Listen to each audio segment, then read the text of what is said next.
So I've set up a quick example here to show you how scope works inside of Java. And we're not going to go very far into depth here, but I just want to give you an idea of how it looks in the code. So this declaration here is actually creating a variable that is scoped at the class level, at our class level. And don't worry about this syntax here.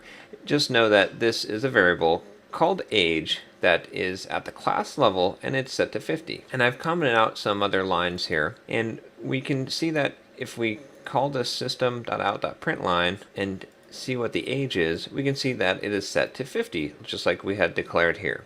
So this scope, even though we're inside this method, we have the class level scope, the method level scope, and then we're calling this within the method, it's getting that 50. Now, if I uncomment out this age that's declared inside this block, you can see that this is a new concept here for Java, which is a block.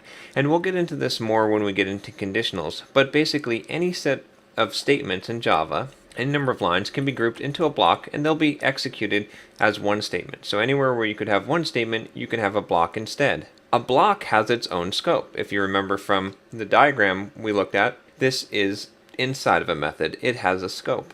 So when I run this, what do you think is going to happen? Well, it's still going to grab the 50 because this variable is only going to be in scope. It's only really going to exist from the beginning of this block to the end of this block, which is almost no time at all. So by the time we get down here, it's already gone. And since this scope is more specific, it's an inner scope, we are not being able to access the variable from outside here. So if I run this, you can see it's just getting the 50 here.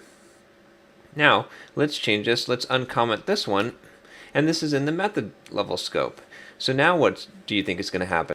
Well, in this case, we're still going to be able to see this one inside here by the time that we get to the print line. But this other variable that's in scope in the method is going to basically hide this one because this variable is in scope. It's declared right here in the method. So when we run this, we should get 20.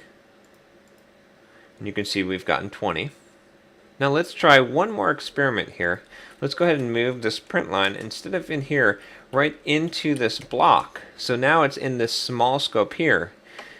Now what do you think that it is going to print? Well, let's look at what's visible from inside here. Actually, from inside this scope, if something was declared at the method level, we would have that visible, and at the class level, that's visible. But because we have something declared right in this block here, it is going to override or hide what is at the class or method level, and so we should just get 25. And that's really how scope works. It's not that complicated of a concept. Basically, variables live from within their scope, and they can always access or be accessed by a deeper level scope, a deeper nesting